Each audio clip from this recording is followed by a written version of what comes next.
Would you like to know how someone's done over $4 million in their coaching business? In this week's episode, I speak to Jeanne Omlor, very successful international coach who has transformed herself from massively in debt. She's made over $4 million over the recent years, coached almost 500 people, and helped them to transform their life and their income.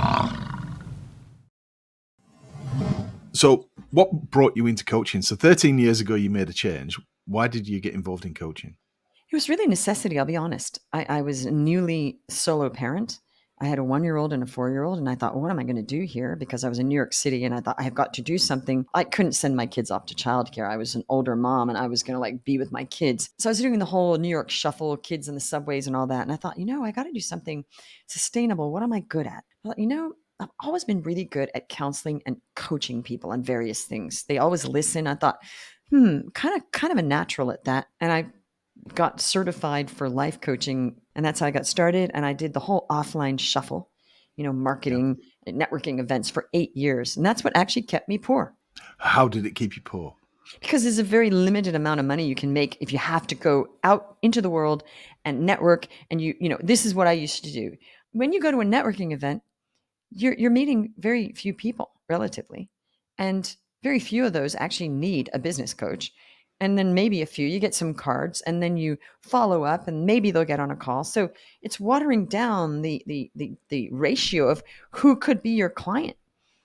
Online, there's billions of people, maybe not billions in your niche, but millions. There are millions of coaches, millions of business people. You're right.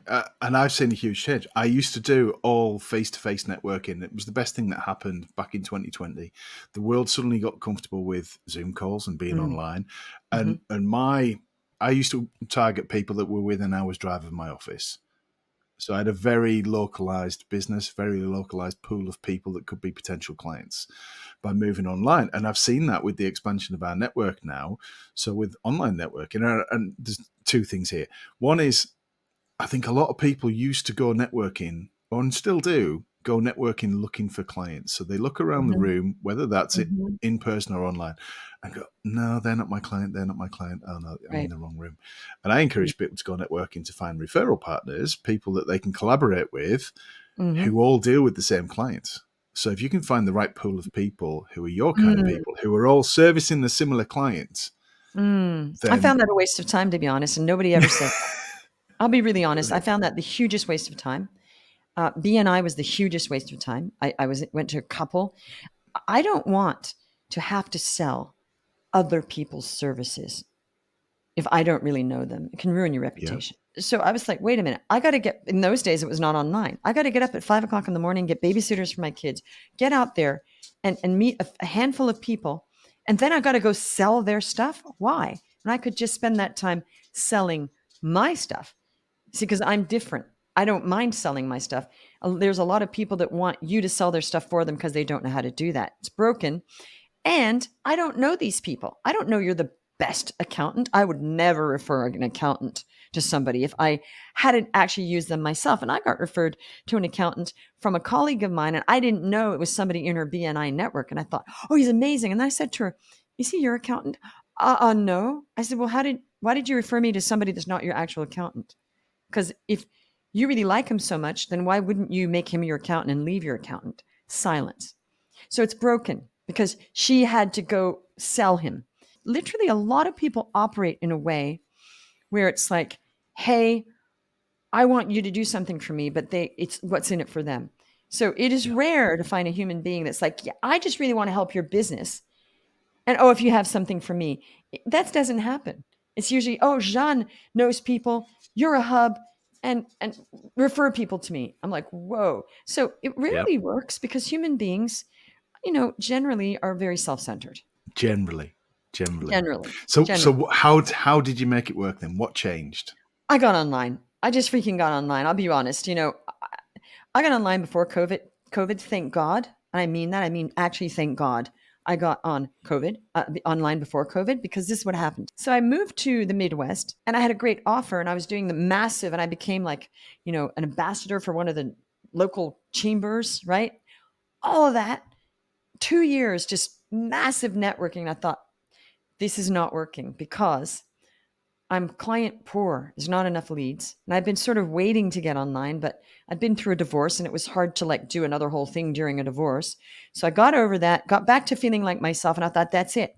I'm getting online. And I woke up one morning because I was in deep debt at that point. My kids, my daughters will know this at some point. I don't want them to know that I'm failing as daughters because that will inform their whole lives. And that motivated me more than anything else. So I woke up and I thought, if not now, when? You got to get yourself online. It was hard for me because I'm not techie. I didn't even know how to use Zoom. Did a little bit of search, found a coaching program, talked to one person who was in there. She goes, look, most people fail in here. She goes, but you are so motivated. I think this would actually work for you. I said, okay, I'm doing it. Plonked down 10K on 3 different credit cards. More debt. It's got to work. It wasn't working at first because they weren't coaching me properly. I figured out myself how to make this work out of desperation. And that desperation of figuring out how to get clients online, people are like, how are you doing that? I started getting a flood of clients. A few months later, COVID started. I was already set up and then I got more clients because they really needed what I'm doing. So a lot of things that looked like maybe it was bad ended up being good for me. I like it. Okay. So you've coached almost 500 coaches then. What are the main challenges that they face? Because there's a lot of coaches struggling out there. Oh, many coaches and consultants, by the way. And we do a few service providers as well, but mainly coaches. Just first thing is they're not clear on what are they doing, in the sense they don't know who their ideal client is. Okay, we could call that an avatar, a target niche. I don't want to use marketing language. So ideal client, who are they helping? They're not clear on that. They're not clear on what are they offering? Like what's the plan, man? Is it, one-on-one? Is it one at a time? Is it 12? What is that? And they're not clear on pricing because they're so darn scared of pricing because they don't have any leads and they're what I call client poor. No leads makes you client poor and it's kind of poverty in your mindset.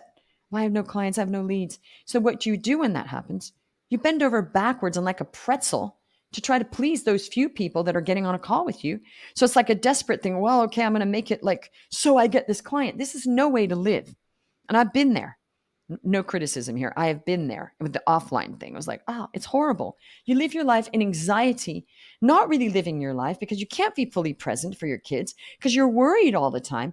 Oh, I really hope that person I'm getting on that one call with hires me. And it's a desperate thing and they feel it. I did get clients, but there weren't enough leads. So that's broken. It's broken that they don't know what they're doing. They just know I'm a coach and I want to serve and I love coaching people and I want to serve. That's not enough. It's not a business. That's an emotion. And people are living their lives and businesses on emotions. There's no way to live. I know there's this whole touchy-feely thing and I'm into it. I love it. I was an actress. Got it. But, going back to the inner child, I love it. But you can't do everything on emotions in this life. There's got to be logic. Logic has to prevail. Okay, I'm big on Socrates and Aristotle. I am. They were geniuses. Okay. So this is the deal. They're not clear. They're just not clear. They need to get so clear on who are they not serving? Who are they working with? This would be really plain language. Who are they working with? What are they charging? And then pricing. Okay, they're charging. And then what's second biggest thing, main thing? No leads. No leads. Leads are the juice of a business, whether it's coaching or anything. Every single business has to have a steady stream of leads and a way to get those leads. And I don't mean I get miraculous leads sometimes because I just do something and I get a flood because something I did. Sometimes I can't replicate that. I don't concentrate on that non-replicable stuff. Yeah. I concentrate on the stuff I can do over and over. If I get a bonus because of energy, because I believe in energy, cool. Because every now and then you have some good luck because, luck does come into business. And there is bad luck. You get bad, you get good, but you don't, again, base your business on bad or good luck. It's just there. Emotions are there. Intuition's there. What do you base it on? Systems and mindset. So they don't have enough leads. And they're sitting there. I've seen this a million times, and this is what it is.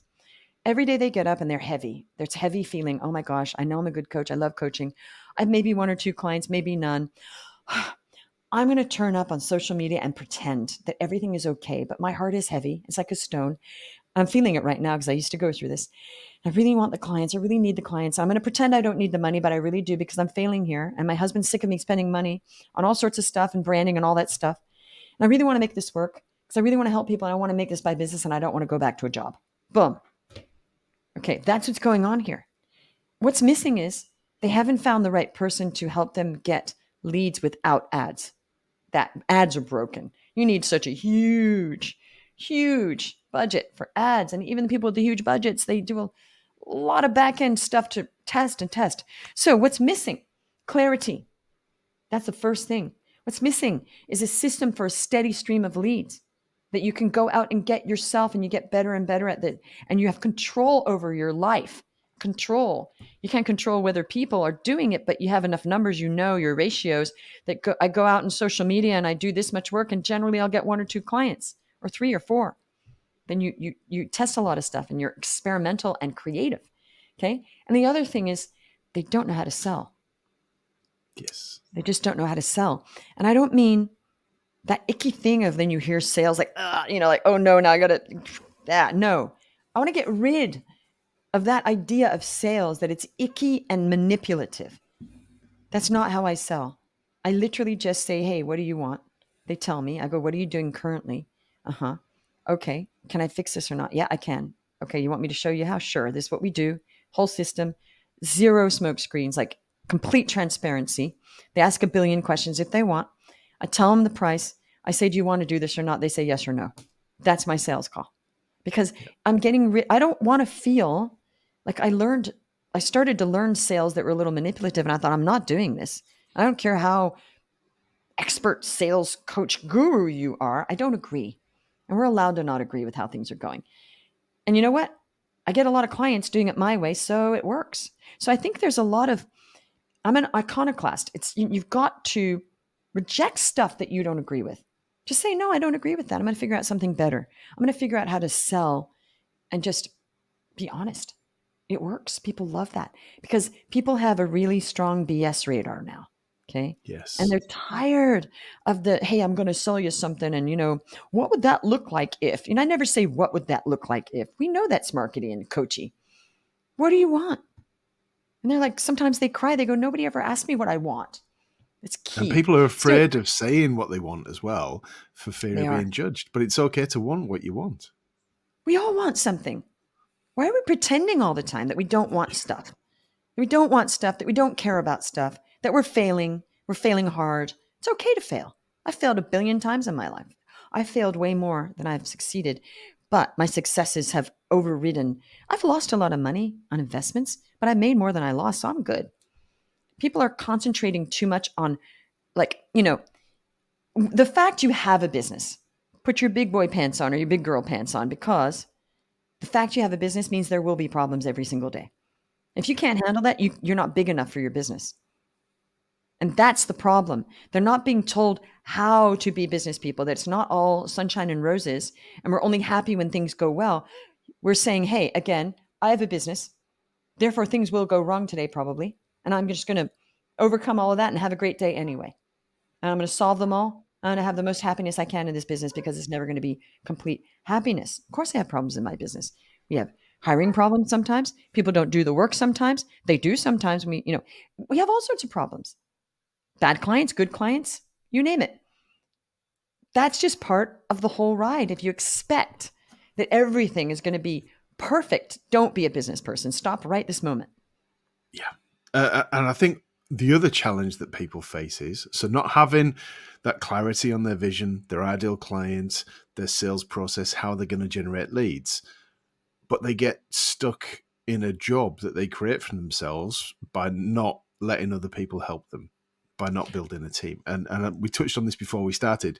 Yes. You don't do this on your own. You've built a team along the way, and you didn't suddenly go, right, I'm ready. Today's the day that I employ that team, and they just come and integrate straight into your business. How did you do it? How did you build your team? Okay.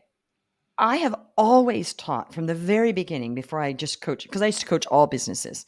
I'm also an executive leadership coach. So I was coaching all sorts of brick and mortars, which was great because it's see, what I've got is critical thinking skills, which I learned from all of those things, all the different businesses. And it's made me better as an online coach, because you can throw anything at me and I'll be able to coach on that business strategy, because I've worked with so many different people, offline, online, you name it. I just do a tiny bit of research sometimes. I got clients that knew I didn't know their industry in the old days. They understood that I was creative and smart and I was going to help test things. So I didn't actually need to know. I just needed to know certain things. I'm like, good, I got it. Did a bit of research. They understood. I didn't need to know what they knew about their business. I just needed to understand what they were doing and understand that. Okay. So no, I mean, I've always taught delegate. I even teach women who have kids and or moms delegate some of the cleaning in your house because let's look at the numbers. You could get 3 hours back per week. Worth it. Totally worth it. So I've always been finding pockets to just buy an hour. But then once you get that hour, don't sit around wasting it. Bit by bit is my answer. I got to $1 million in 17 months. It was mostly on my own because I was just on a roll. It's like, okay, I'm not going to, why would I hire all sorts of people when you're on a roll, make hay while the sun shines? I'd never made so much money in my life. Then I thought, okay, I need a bit of help now. So I got my first VA a few months in, but it was a few hours a day because I realized I'm not going to do that thing that people do is like, oh, now I'm going to spend 3 months training people. No, integrate. I thought, wait, look at all the money I'm going to lose if I take that time off because every hour I worked, it represented a lot of cash in the door. Why would you take 3 weeks off to go train somebody? You integrate that. Say, okay, I really need the help. Okay, I'm going to get like 1 hour and I'm going to get that person on board and then I'm going to find hours and you got to coach them. You have to coach people. And we've studied that it's about 150 hours of coaching and training to get somebody to be good at their job. Nobody's willing to look at that fact. I am. I know we're going to keep coaching and coaching. We just got to put that time in. Are you willing? Because you're not willing, don't hire that person yet. Just don't do it. Again, numbers. Numbers matter. It's like when you're going to get good at something, they say it's like 10,000 hours, right? It's not always 10,000, but that's a good, if you're going to try to be a skateboarder, don't think you're going to do an hour a week and be a great skateboarder. You're going to put 10,000 hours in playing piano, sports, business. Now we're getting to one of my favorite pet peeves. Why is it that people expect that in every other facet of our lives, we have to do something over and over and practice to get good at it? But somehow the whole world just assumes business, you don't have to do that. How did this happen? Do you know? I have no idea. I think largely because a lot of people are good at a particular thing and they go, oh, rather than doing this for a boss, I could go and do this myself. But they forget about the rest of the organization that takes care of all the stuff that they've never done before. The accounts, the bookkeeping, training people, marketing, sales, updating your website, doing your social media. And then they start doing it and then I think they get stuck. And like you said, you took a risk by putting stuff on credit cards to pay for it. And Yeah. you have to take risks in business, but I think a lot of small business owners, when they're starting out, are risk averse because they might start off with a pot of money, and because they don't win the clients quick enough, that money starts dwindling, and then they start panicking, and then they start doing everything themselves and doing a bad job, and it only gets worse and worse. It does. That's, It does. And that's the thing. Everything in life is a risk. Do you think that getting married is not a risk? I've been there, done that. Like, I mean, the mere fact of choosing a partner for your life is a huge risk. And I almost feel like they're doing that more easily than putting 10K on a credit card. It's like that. There's this, also we all know this is business fact, business strategy fact. Every single business needs to invest in their business to grow. I didn't make that up. That is basic business MBA. Okay. If you go to an MBA or any basic business course, they will tell you that you need to invest in a business to grow it. But there's all these people out there that think that they're just going to have a business and not invest anything in it. It's going to grow. It won't. It's not the law of the universe. What you water grows. So that's never going to work. And then they feel like they're useless or they're blaming themselves because, and I'm like, well, that didn't help. No successful business person got there by not investing. So why would you be the only person in the whole world because you're special? Like, why would you be? Well, I just thought, why? You thought you would just be the one person in the whole world that could get somewhere without investing in it. Not going to happen. It's humbling when you think of it that way. And someone listening to this could be the best at what they do, in the same way that we've got the football on in the Euros right now. We've got Wimbledon's just finished. All those top athletes have coaches. Yes. We've been there. We talk about this all the time. You don't get into the Olympics on your own. No, There's no way. You have coaches and there's a mentors. huge team. Yeah. Yes. Being online as a business person, I cannot believe how good we got it. Like, imagine me.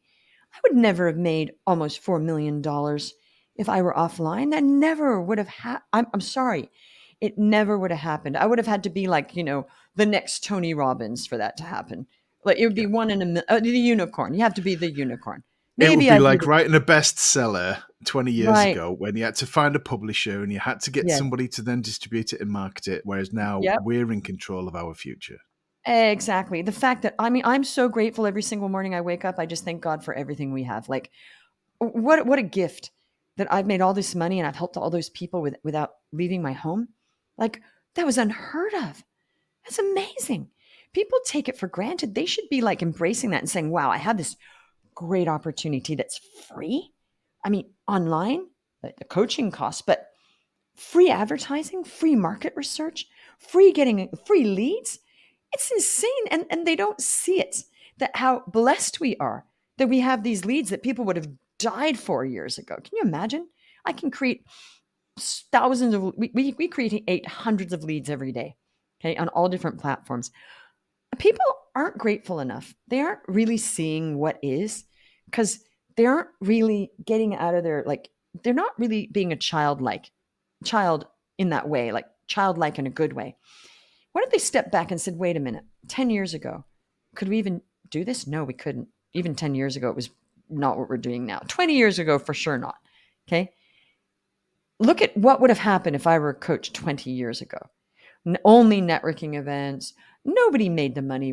I'm not one of the highest paid coaches in the world, even. I'm not. It's when people could take a minute and just say, wow, okay, this is amazing what we have. How can I really take advantage of this situation? And they're not. There is no magic solution for people. And I think a lot of people are looking for the one thing. Oh, that's the thing that's missing in Yes. my business that's going to change everything.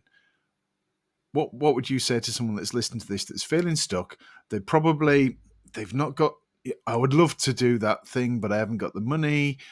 What should somebody be doing to start to make the change in their business? Okay. The one thing that brings in clients for every single business in this world is talking to people. That's it. Offline, online, you name it. Networking in the gym, in-person offer. It really is conversation. And if you're not in conversations with people somehow, some way, there's no way you're going to get clients, because there's a disconnect. If I'm not in communication with somebody who might possibly buy what I'm selling, how am I going to sell it? It's not going to magically happen. I think that most business owners, and certainly a lot of coaches, are in denial, in some sort of la la land imagination, that somehow some person's going to hear about them magically and I'll just cross my fingers. come in and save them. It's Yes. not empowering as an idea or a way to run a business. And we've all been there. We're all hoping. You've got to, and I say this in my live events, there is no hope in business. And they laugh. There's no hope in business. They get it. You're not hoping your way to clients. That's broken. I used to hope, and it made me feel yucky about my life, because I was wanting other people to fix me. No, I'm going to take the bull by the horns, and I'm going to create conversations, empowering myself to go out and create some connection or conversation where I have a chance, a hope in hell of getting a client. I talk to people all day long. I love it, by the way. Some of them are sales calls. Some of them are just colleagues. Some of them I'm on a podcast. Sometimes I have a podcast as well called Business Wealth Impact, by the way, and we'll give you the link to that. But it's really about, and it doesn't mean going out into the world and doing networking events. I rarely go out. I go to events because I want to every now and then. That's different from, I better go to that event to get clients. Yes. That, again, we're back in that broken model of having to go to having to be in person. But I used to do it. So I'm very conscious of, when I do go out, what's my motivation? I'm only going because I actually want to go to that event to learn stuff and meet cool people, maybe. And some events I go to, it's just, I'm in some high level groups, like really high level world groups, nothing to do with my coaching. I'm going there because I just want to hear what's going on with AI and longevity and meet amazing high level people. Not about selling my business at all. Okay. So be careful. Like, why are you going out? What's your motivation? If it's desperately to get clients, okay, I get it. At the beginning, go do that, because if you're not making any money in your business, go to a million networking events. I agree. Get something in the door. I did that. Not against it, but it's not sustainable moving forward. That's all. There's nothing worse than being in that position of lack, where you're looking for the next client. And if you can find the right people, you are clearly one of the right people that helps coaches make a difference. You can't do it on your own. You cannot do this on your own. You've got, and you hear all the top coaches talking about it. Mm-hmm. The top people have top people that help them. Why would we not follow in their footsteps? I'm always investing. I spent $95,000 on coaches and services in the last year or so. Some were terrible. You win some, you lose. You win some, you lose some. But I just plunked down another 10K, which is going to be 15K actually. And I got another guy. So, that's the other thing of not going, oh, that didn't work, I'm a victim. No, it didn't work, but this did. So, it's investing. Most investors I know tell me, Jeanne, look, sometimes 9 of my investments don't work, but 1 does, and it pays for all the 9 that failed. It's not this all or nothing thinking, or you're a victim. Stop it. That's the perfect way to end. Stop it, take some action, and make a difference. Tell me a little bit about how people can find out more about you and your business and the services that you offer. Sure. So we're going to give you this link. It's jeanneomlor.com /reviews/. You see our hundreds of reviews. Book a call if you want. I'm all over the internet, and it's all my name. Jeanne Omlor on LinkedIn, Jeanne Omlor on Facebook, Jeanne Omlor Instagram, Jeanne Omlor at Gmail. It's all simple. Keep it simple, folks. I hope you enjoyed that interview as much as I did. Jeanne has built an amazing business, coaching other people to help them to transform their income. There is no doubt about it. You can't do this on your own. At all levels, in sport, in business, in life, there is no way that you can achieve success to get what you want without the help of others. So what are you waiting for? Who do you know that can help you? Find out more about Jeanne's business. Find out more about Circle Networks and what we have to offer to change your life tomorrow. Thanks for listening, and please hit the subscribe button to find out more from great people in the future.